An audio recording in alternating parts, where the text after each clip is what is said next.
Salut les juristes. Alors on se retrouve pour une deuxième séance de TD de droit de la responsabilité civile. Avant tout, sache qu'il y a probablement des termes qu'on a vus dans la séance 1 sur lesquels je ne vais pas revenir, puisque si je reviens à chaque séance sur les termes qu'on a déjà vus, par exemple à la séance 8, je vais passer la moitié de la vidéo à parler des termes dont on a déjà vu, qu'on a déjà évoqués dans les séances précédentes, et ça va pas le faire. Donc, je te conseille de voir la séance 1 avant de voir la séance 2.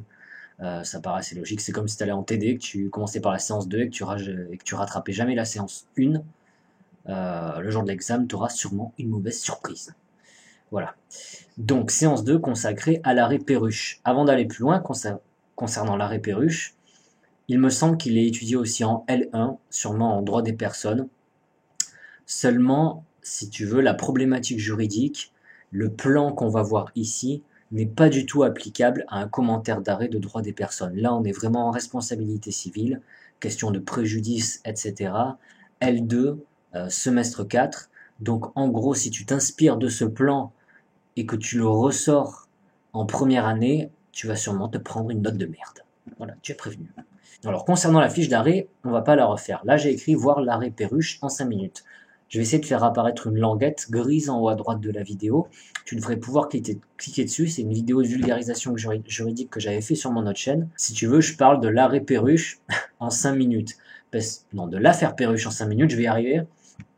Parce que l'affaire Perruche ne se limite pas à l'arrêt Perruche. L'arrêt Perruche, donc on est en 2000. Après, on a une intervention législative. Mais après, on a toute une affaire. Et si tu veux, tu vas avoir aussi bien l'intervention du Conseil constitutionnel, encore de la Cour de cassation, du Conseil d'État, peut-être même de la CEDH, etc. Et c'est important de savoir tout ça, puisque comme je l'ai écrit ici, on commente l'arrêt au jour d'aujourd'hui. Donc là, on fait la vidéo en 2017. Août 2017, tu dois faire le commentaire d'arrêt aujourd'hui. En août 2017, tu fais ce commentaire d'arrêt avec toutes les connaissances que tu as concernant l'arrêt Perruche, mais aussi l'affaire Perruche. Et non, tu ne fais pas ce commentaire au jour de l'arrêt, donc l'an 2000. Ça change beaucoup de choses. C'est pour ça que c'est intéressant quand il y a toute une affaire de connaître l'affaire. Donc je te conseille d'aller voir cette vidéo en premier, puisqu'en fait cette vidéo fait office de fiche d'arrêt avec le problème de droit, et on ne va pas revenir dessus, ça sera beaucoup plus simple. Rappel sur le commentaire d'arrêt aussi, il doit transparaître une ou plusieurs réflexions personnelles. Alors ça, c'est un point de méthodologie qui peut potentiellement varier d'une fac à l'autre. Et quand j'entends réflexion personnelle, ça ne veut pas dire que dans ta copie tu dois écrire je pense, enfin que tu ne dois pas t'exprimer à la première personne du singulier, ça jamais de toute façon. Et ça ne veut pas dire que tu dois faire une dissertation aussi. Toute ta réflexion personnelle, elle doit être rattachée à un ou plusieurs éléments de l'arrêt, comme on va le voir, t'inquiète pas. Si tu commences à partir trop loin et que tu te rends compte que ça fait 5 lignes, 10 lignes, qu'en fait ta réflexion personnelle n'est plus en rapport avec l'arrêt, c'est que probablement tu es tombé dans la dissertation sans t'en rendre compte et que tu vas te prendre une note pourrie. Donc à ce moment-là, tu prends ton effaceur ou ta petite souris, tu effaces et tu recommences. Voilà. Alors, concernant le plan, ah oui, je t'avais dit dans la première vidéo que je n'entrerai pas dans le détail des commentaires d'arrêt pour les arrêts. Là, je vais faire une exception, puisque si tu veux, je t'ai mis certains tirés. Il me semble que je ne le fais pas dans les autres vidéos, je ne sais plus ce que j'ai noté. Mais là, dans tous les cas, comme ça te donne une idée, ça te donne un aperçu. Il n'y a pas seulement les titres, il y a également, alors c'est pas rédigé intégralement, mais voilà, c'est des tirés, voilà, dans les titres, tu verras. Donc le plan. Grand 1 vers l'admission d'une nouvelle action en réparation et grand 2 une solution répondant aux objectifs du droit de la responsabilité civile. Donc là, je pars du principe quand même que tu as vu la vidéo concernant la fiche d'arrêt, hein, l'affaire Perruche en 5 minutes, et que tu sais de quoi on parle. Bon allez, je suis sympa, je te fais un rapide récapitulatif. C'est une femme qui a la rubéole. Il se trouve que la rubéole, c'est pas grave pour elle, sauf qu'elle est enceinte. Et si un enfant, en fait, la rubéole, ce virus peut affecter l'enfant de façon grave. Du coup, les parents, la femme et son mari, disent au médecin, bon ben je veux savoir si mon fils est affecté, enfin mon enfant à naître est affecté par ma rubéole. Et si c'est le cas, ben, je veux procéder à une IVG, donc une interruption volontaire de grossesse, je veux avorter. Et les médecins, ils lui disent, bah non, t'inquiète. Alors ils font des tests, j'imagine, et ils lui disent non, t'inquiète, il va naître normal, etc. Pas de problème. Sauf que justement, l'enfant n'est pas normal et il a la totalité des. Enfin, il a le syndrome de Greg, on appelle ça, il me semble. Je le dis dans l'autre vidéo. Et du coup, les parents, ils sont pas contents, parce qu'ils se disent, bon, ben, si j'avais su, comme je l'ai dit précédemment, j'aurais avorté, en fait. Et du coup, ils vont assigner le médecin aussi bien pour obtenir réparation, donc les parents veulent obtenir réparation, mais, et c'est ça le plus important, ils veulent aussi que l'enfant puisse obtenir réparation du seul fait de sa naissance. Je vais revenir là-dessus. Là, t'as en gros l'arrêt. Alors, grand 1, vers l'admission d'une nouvelle action en réparation. Grand A, de l'action en réparation des préjudices subis par les parents. Donc là, c'est la réparation, ça va être la question de la réparation des préjudices subis par les parents. C'est une question, en fait, qui pose pas vraiment de difficulté. C'est pas vraiment le véritable enjeu de l'arrêt, mais ça en fait partie. Ça représente en fait la solution de droit qui est donnée par la cour d'appel. Donc, même si c'est pas le véritable enjeu, ça peut être bien d'en parler et d'apporter une petite réflexion et une petite analyse, parce que ça fait partie de l'arrêt.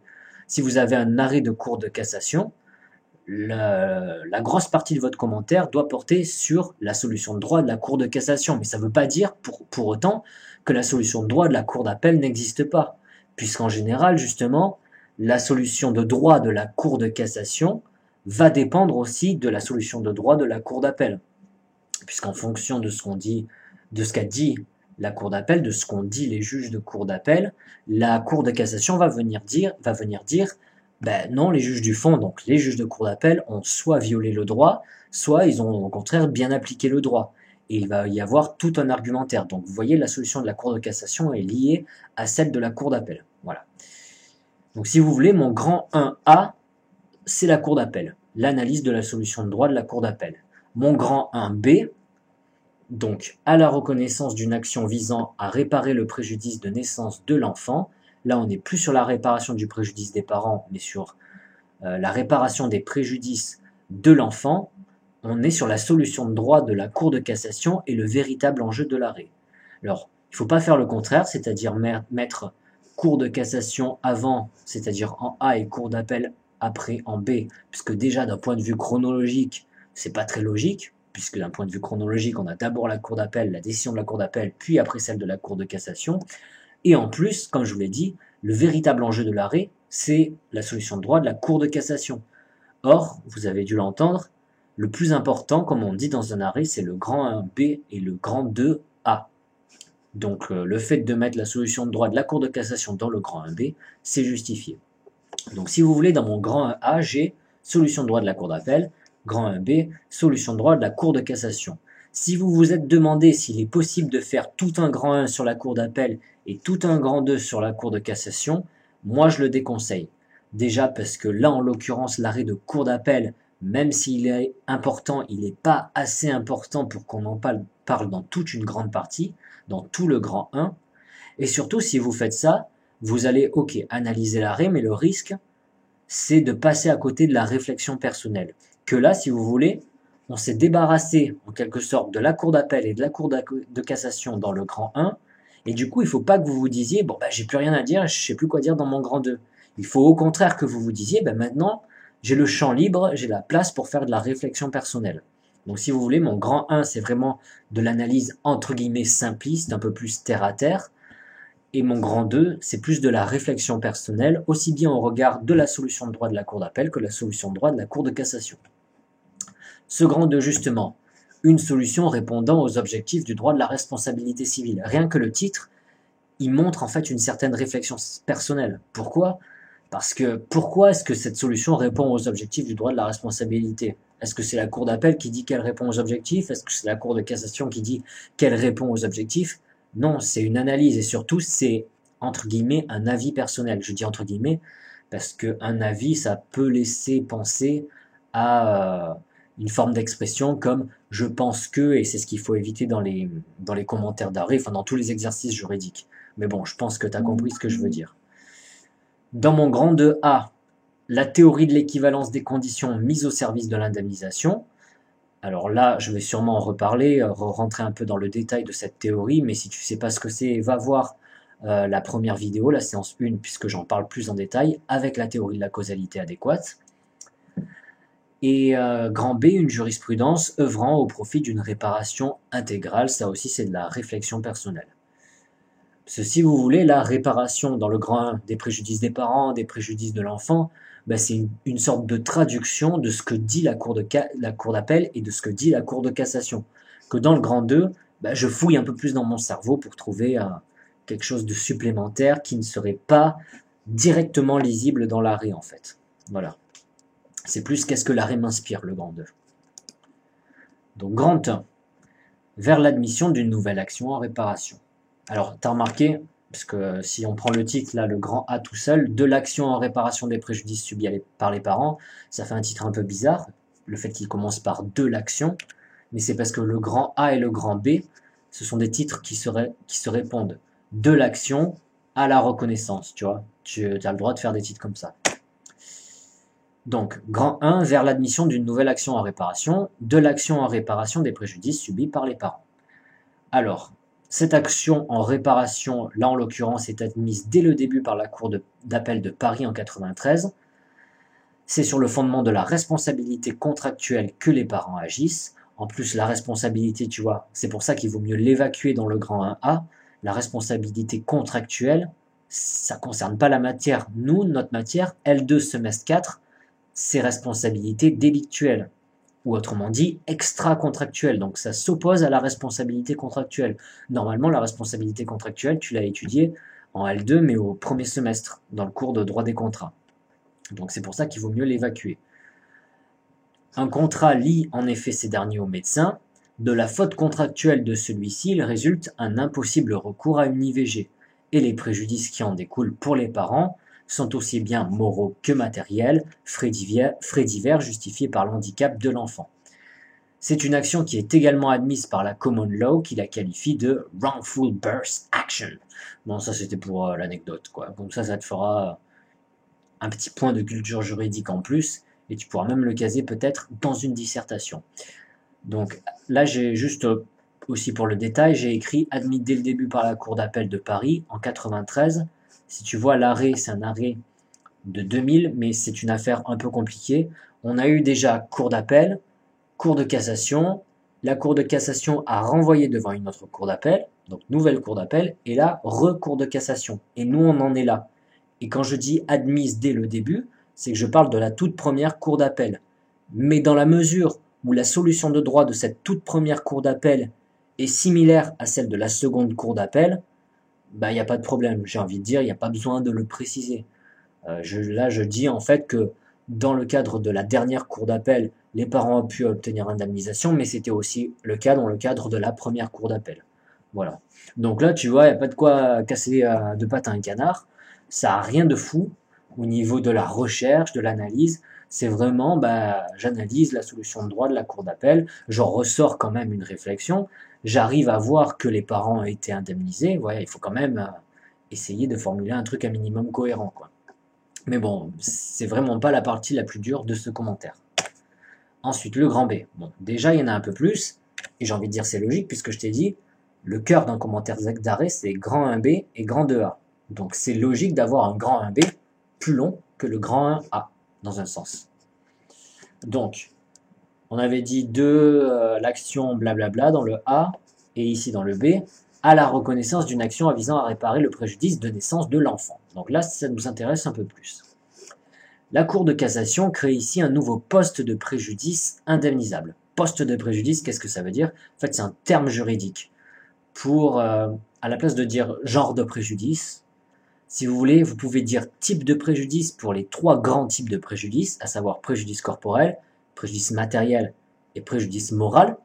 Mais si vous cherchez dans les sous-divisions de ces préjudices, comme préjudice esthétique, préjudice professionnel, préjudice d'affection, etc., vous n'allez pas dire sous-type de préjudice ou genre de préjudice, on dit poste de préjudice. Ils disent comme ça, cherchez pas à comprendre, c'est le droit. Donc ici, la Cour de cassation crée un nouveau poste de préjudice indemnisable, la naissance. En effet, ici, sans naissance, pas de préjudice.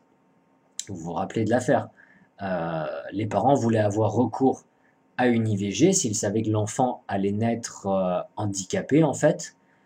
Et, si vous voulez, si l'enfant n'était pas né, puisque là on est sur la question de la réparation des préjudices de l'enfant et plus des parents. Si l'enfant était pas né, ben on se poserait même pas la question de savoir est-ce qu'il va obtenir indemnisation. Là, c'est justement parce qu'il est né qu'on se dit ben, est-ce qu'il peut obtenir indemnisation ou pas. Donc indemnisation, c'est quoi? C'est réparation des préjudices, donc réparation des préjudices du fait de sa naissance. Voilà. Les critères du préjudice réparable semblent respectés, directs, certains et personnels. D'ailleurs, ce n'est pas discuté par la Cour d'appel. Si la naissance, alors là j'ai mis en italique parce que ça m'a paru un poil moins pertinent, mais bon, je pense que c'est à l'appréciation de chacun, c'est un peu à vous de voir. Mais ça reste en rapport avec l'arrêt, c'est ça le plus important. Je m'en éloigne un peu, mais je fais gaffe à toujours parler, là en l'occurrence, de la naissance. On va le lire. Si la naissance est ici admise comme pouvant être un préjudice indemnisable, il n'en va pas de même pour la mort, qui n'a à ce jour jamais été reconnue comme un préjudice indemnisable en soi. Donc là, on peut se dire, bon bah là c'est pour la petite anecdote, pour le petit truc, on pourrait même se dire ça a plus la place dans une disserte juridique. Mais par la suite je continue et je me dis, dans le cadre de la mort, l'indemnisation irait uniquement aux héritiers, alors que dans le cadre de la naissance, elle va aussi au principal intéressé, donc l'enfant, afin de couvrir les différentes dépenses découlant de son handicap, lui-même résultant du non-recours à l'IVG, lui-même découlant des fautes du médecin. Donc si vous voulez, moi ça m'a paru dans un sens pertinent, puisque là on parle de la naissance, et si vous voulez, la naissance et la mort, selon moi, j'ai envie de dire c'est lié, puisque sans naissance, pas de mort. Donc le fait de se prononcer sur la question de la réparation des préjudices du fait de la naissance, ça m'a fait penser à la question de la réparation des préjudices du fait de la mort. Et de comparer ça, de mettre ces deux points en lumière, et de préciser si les solutions juridiques étaient identiques ou non. Voilà. Ensuite, des enjeux éthiques et financiers importants pour les assureurs en responsabilité civile, on va en reparler après de ça, créant la controverse qui pousse finalement le législateur à se positionner inversement à la jurisprudence Perruche avec la loi Kouchner du 4 mars 2002.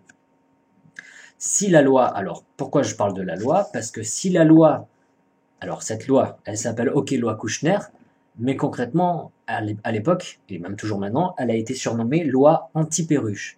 Parce qu'en fait, si vous voulez, voilà, dans son article 1, elle précise « Nul ne peut se prévaloir d'un préjudice du seul fait de sa naissance ».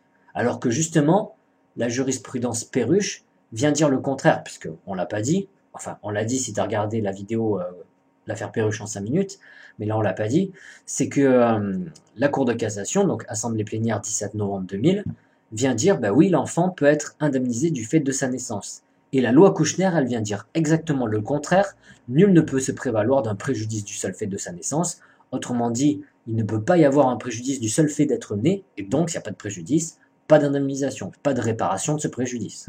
Ok. Donc c'est pour ça qu'on dit que c'est loi anti-Perruche. Et si elle s'oppose, cette loi, aux objectifs tels que souhaités par l'arrêt Perruche, donc la Cour de cassation, elle confirme cependant que cette jurisprudence reconnaît bien la naissance comme un préjudice potentiellement indemnisable. Donc je parle de la loi, mais pour rattacher ça à la jurisprudence et confirmer que cette jurisprudence reconnaît bien la naissance comme un préjudice potentiellement indemnisable. Vous voyez, même si je m'éloigne, que je parle là tout à l'heure de la mort, ou là que je parle de la loi Kouchner, qui est donc quand même en relation étroite, même plus qu'étroite, avec la jurisprudence Perruche. Donc si vous avez l'impression que je m'éloigne un peu, c'est pour revenir dessus. En fait, je fais pas comme ça. Là, je trace un chemin, là, je suis sur l'arrêt, je m'éloigne un peu pour parler de la loi et pour parler de la mort, mais c'est pour mieux revenir, en fait. C'est comme si je prenais un raccourci, on va dire ça. Mais si je commence à m'éloigner, je parle de la loi, de la mort, puis je commence à parler d'autre chose, blablabla, là je vais finir carrément sur un autre chemin, et là je pars sur une disserte, et là je suis hors sujet, je me passe, et je me tape moins de 10 sur 20.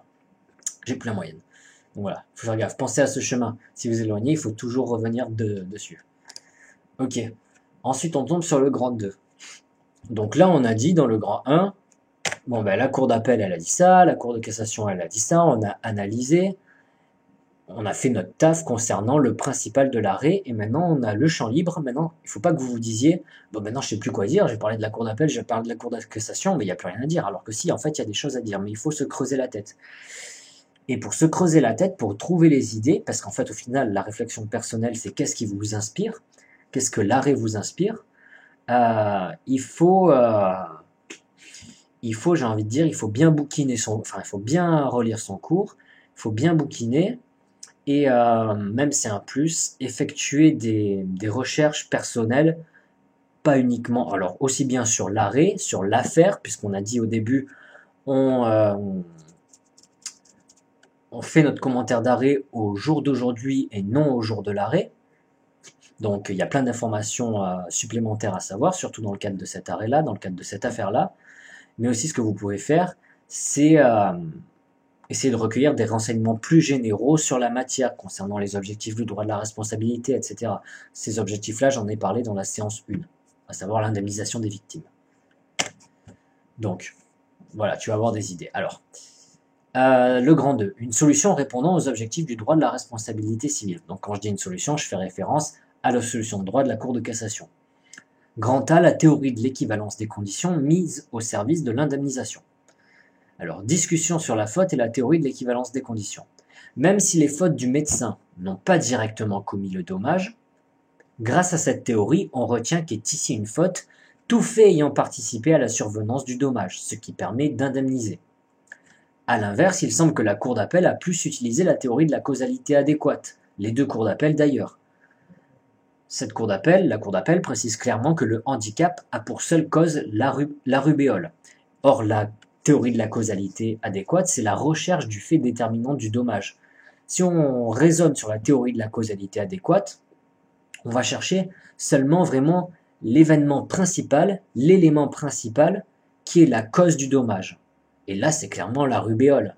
Tu vois, le médecin, c'est pas comme si le médecin, en fait, avait, je sais pas moi, mal pratiqué l'accouchement, ou je sais pas moi, s'il avait fait, pendant qu'il avait fait les tests, bah, ça ait affecté le fœtus, c'est-à-dire les tests de recherche quand il était en train de rechercher si l'enfant avait été affecté par la rubéole. Là, ça aurait clairement été des fautes qui auraient causé directement le dommage. Sauf que là, le dommage, il résulte juste de la rubéole. Les fautes du médecin, c'est de ne pas avoir vu que ça allait affecter l'enfant et de ne pas avoir permis aux parents d'avoir recours à une IVG. C'est ça les fautes du médecin. Et quand on raisonne sur la théorie de la causalité adéquate, eh bien on dit que la seule cause du dommage, c'est la rubéole. Et que donc le médecin n'est pas responsable. Si on admet une réparation au profit des parents, c'est parce que les parents, si vous voulez, ils ont subi un préjudice quand même, à savoir ne pas pouvoir avoir recours à l'IVG. Mais les parents n'ont pas subi le même préjudice que l'enfant. Ils n'ont pas subi, là en l'occurrence, le syndrome de Greg. C'est juste l'enfant qui subit le syndrome de Greg du fait de la rubéole, tu vois. Par contre, si on raisonne sur la théorie de l'équivalence des conditions, qui précise qu'est causalement lié au dommage tout fait ayant participé à sa survenance, tout fait, je dis bien, et pas seulement l'élément déterminant du dommage, eh bien on va pouvoir aussi bien englober la rubéole, mais on va pas pouvoir réclamer à la rubéole indemnisation, mais on va pouvoir aussi englober le médecin et considérer qu'il a commis des fautes et se tourner vers lui pour obtenir indemnisation pour cette faute-là, donc indemnisation pour l'enfant, et se tourner aussi vers son assureur de responsabilité civile. Et dans les faits, c'est surtout l'assureur qui va indemniser. Voilà, mais sauf que ça, la causalité adéquate, la théorie de l'équivalence des conditions, c'est pas précisé en fait dans l'arrêt. À aucun moment il est dit, le juge applique telle ou telle théorie. Et c'est là que toi tu interviens en tant que juriste et que tu dois arriver à voir si la cour d'appel a fait application de cette théorie et si la cour de cassation a fait application de cette théorie. Voilà. Là, c'est un travail à la fois d'analyse un peu plus poussé et de réflexion personnelle. Ensuite, discussion sur la notion de victime. Au sens de la responsabilité civile, une victime est une personne ayant subi un dommage causalement lié à un fait générateur de ce dommage. Les parents sont reconnus comme victimes par la cour d'appel puisqu'elle les indemnise, mais pas l'enfant, alors que le fait générateur, les fautes du médecin, le dommage, la naissance et le lien de causalité sont similaires. Oui, là du coup je me rends compte que ça me paraît plus exactement ça, dans le sens où les fautes, oui, sont similaires, mais le dommage, comme je le disais tout à l'heure, le dommage quand on est du point de vue de la question de la réparation des préjudices de l'enfant, le dommage, le préjudice, c'est la naissance du fait de la rubéole, mais chez les parents, c'est plus le fait de ne pas avoir pu, de pas avoir, de pas avoir procédé, je vais y arriver, à une interruption volontaire de grossesse. Voilà, donc cette deuxième partie, oublie-la et concentre-toi sur ce que je t'ai dit avant. Ensuite, le grand B, une jurisprudence œuvrant au profit d'une réparation intégrale. Comme je te le disais dans la séance 1, la réparation intégrale, j'en parlais dans la séance 1. Bon, là j'en reparle pour le coup. Définition du principe, tout le préjudice, c'est-à-dire en vertu de ce principe de réparation intégrale, on indemnise tout le préjudice, mais seulement le préjudice. Et ce préjudice, tout le préjudice, ça correspond à les pertes subies et les gains manqués. Et là, en l'occurrence, donc il me semble que je vais discuter cette notion de perte subie et de gain manqué. Possible de noter que si les pertes subies peuvent être les frais médicaux à vie, parce qu'ils vont perdre de l'argent, parce qu'il va falloir c'est de l'argent qu'il va falloir dépenser dans des frais médicaux en fait, des médicaments, comment on appelle ça, des infirmières, etc. qui vont devoir venir chez l'enfant pour s'occuper de lui, etc. Les gains manqués, par contre, semblent plus faciles à définir. Donc, facile de définir les pertes subies, mais les gains manqués, ça semble un peu plus difficile. Puisqu'en effet, là, je vous rappelle, les gains manqués, on est du point de vue de l'enfant, de la réparation des préjudices de l'enfant. Mais qui sait ce qu'aurait pu professionnellement devenir l'enfant, par exemple? Puisque les gains manqués, c'est ça. L'enfant, admettons, autant, sans ce syndrome de Greg, il serait devenu, je sais pas moi, chirurgien ou astronaute. Bon, peut-être pas, peut-être qu'il serait resté au RSA toute sa vie. Mais si on part du principe qu'il aurait eu un métier, il aurait gagné de l'argent, est-ce qu'on peut considérer que du coup c'est un gain manqué? Là j'ai écrit, là je pars un peu loin, je suis d'accord, mais ça reste pertinent. Mais c'est vrai que si vous êtes face à un correcteur qui est un vieux de la vieille, je sais pas si ça va passer. Je vais le lire et on en reparlera après. Nous ne sommes pas dans une société dans laquelle il est possible de définir les caractéristiques génétiques d'un enfant à naître.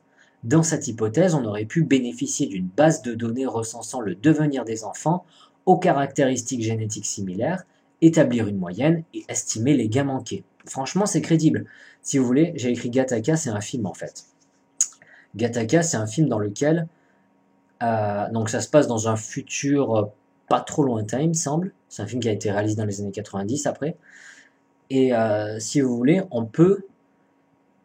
les parents peuvent choisir avant la naissance de l'enfant les caractéristiques physiques et même mentales en fait de leur enfant à naître. Donc clairement, on peut estimer en fait que l'enfant va être beau gosse, qui va être blond aux yeux bleus ou châtain aux yeux pas bleus, n'importe, mais qui va être intelligent, qui va avoir un QI au-dessus de temps et qui va très probablement du coup avoir un bon métier. Et si on vivait dans une société comme ça, on aurait très bien pu établir une base de données et faire en fait des moyennes, comme je le dis, c'est-à-dire tel enfant a telle caractéristique, surtout mentale, plus mentale que physique en fait, et grâce à ces caractéristiques mentales, on a vu que lui, donc qui est déjà né, et qui a déjà un boulot maintenant, lui il est devenu ça, lui il est devenu ça, lui il est devenu ça, etc. On fait une moyenne et on voit par exemple que sur la base de ces caractéristiques génétiques-là, ces caractéristiques mentales, il a par exemple, ce genre d'individu gagne par exemple 5 000 € en moyenne par mois. Et à ce moment-là, si on était dans une société comme ça et que l'enfant à naître avait été entre guillemets programmé pour avoir les mêmes caractéristiques que ceux présents dans cette base de données, et avec l'exemple que je vous ai donné, il aurait gagné en moyenne, il aurait pu gagner 5 000 € par mois, et donc les gains manqués, on aurait pu estimer ça à un salaire à partir, admettons, de l'âge de 23 ans, puisque ça aussi, ça aurait été fixé en fonction de la durée des études, on aurait fixé une moyenne, donc à partir de l'âge de 23 ans, il loupe plutôt un gain de 5 000 € par mois. Alors ok, ça fait un peu what the fuck, mais justement, si vous voulez, ça dépend de quel point de vue on voit ça. Si on voit ça d'un point de vue du droit qui était appliqué il y a longtemps, ok, ça fait complètement starbé. Mais si vous voulez, la société elle évolue Et le droit aussi évolue, les branches du droit évoluent, il y a des branches du droit qui se rajoutent, et on a notamment du droit des nouvelles technologies. Et dans cette branche-là, vous allez trouver notamment du point de vue de la doctrine, c'est-à-dire des écrits des universitaires, des profs de fac, etc. Dans cette branche du droit-là, vous allez trouver des théories, des hypothèses comparables à celles-ci, et qui ne paraissent du coup plus aussi folles, ou de moins en moins folles. Mais j'ai envie de dire, tout dépend de votre correcteur. Mais en général, en TD, vous avez des jeunes, et je pense pas que ça devrait être mal vu. Voilà. Et au passage, je vous conseille le film, parce que... alors, il faut pas se fier à la bande-annonce, parce que, bon, elle est pas terrible, la bande-annonce, mais en soi, le message du film est vraiment bon, quoi. Moi, c'est mon film préféré. Voilà. Et... bon, allez, on continue. Ensuite, la loi anti-perruche précise que l'indemnisation passe par la solidarité nationale. Elle n'est donc que forfaitaire. Forfaitaire, c'est-à-dire, on vous dit, bah, c'est un forfait. Hein. On vous dit, vous allez être indemnisé, je sais pas, 2 000 euros, pas un centime de moins, pas un centime de plus. Ou 5 000 euros, ou 10 000 euros, ou 50 000 euros, mais en tous les cas, c'est une somme fixée. Par contre, la jurisprudence Perruche, quant à elle, en reconnaissant un responsable fautif, on raisonne donc sur 1382, qui est devenu l'article 1240 du Code civil, en raisonnant en fait sur cette logique-là, sur cette logique juridique-là, on impose le respect du principe de réparation intégrale. Parce qu'avec le risque, avec la somme forfaitaire, c'est qu'on soit bien en dessous, admettons si on fixe 50 000 euros, c'est très probable que sur toute sa vie, à moins que l'enfant vive 3 ans, quoi, admettons, mais s'il vit 80 ans, parce que son handicap va durer toute sa vie, donc sur toute sa vie, ça revienne à plus de 50 000 euros entre les frais médicaux, les assistantes, les infirmières, etc. Que si on est à principe de réparation intégrale, on va plus étudier en fait justement combien ça va coûter, pendant combien de temps, et mieux arriver à fixer un montant d'indemnisation plus en accord avec les préjudices de la victime, de l'enfant. Voilà. J'ai fait une ouverture, elle est un peu longue, mais j'ai envie de dire là c'est une vidéo donc c'est un bonus. Une ouverture c'est une réflexion bonus, donc on peut moins s'attacher à l'arrêt, c'est pour ça que j'écris ici, on parlera plus de l'affaire Perruche dans son ensemble. Postérieurement à l'arrêt Perruche, plusieurs organes se sont prononcés sur la question du préjudice de naissance pour constater que les juges, aussi bien de la juridiction judiciaire que de la juridiction administrative, ont tendance à aller dans le sens de l'enfant né handicapé. Donc en gros, le pouvoir judiciaire, les juges, en fait, ont plus tendance à octroyer une indemnisation à l'enfant. Donc là, pour mieux comprendre, il faut que vous voyez la vidéo, l'affaire Perruche en 5 minutes. Hein. A l'inverse, le pouvoir législatif, par sa loi Kouchner, rejette le préjudice de naissance, et le Conseil constitutionnel, à travers une décision date du 11 juin 2010, opère une censure partielle de cette loi Kouchner. Alors, on dit censure partielle de la loi, là, quand vous entendez ça comme ça, vous vous dites, bon, ça censure la loi, c'est que ça va plus à l'encontre de la loi, en fait. Sauf que c'est censure partielle.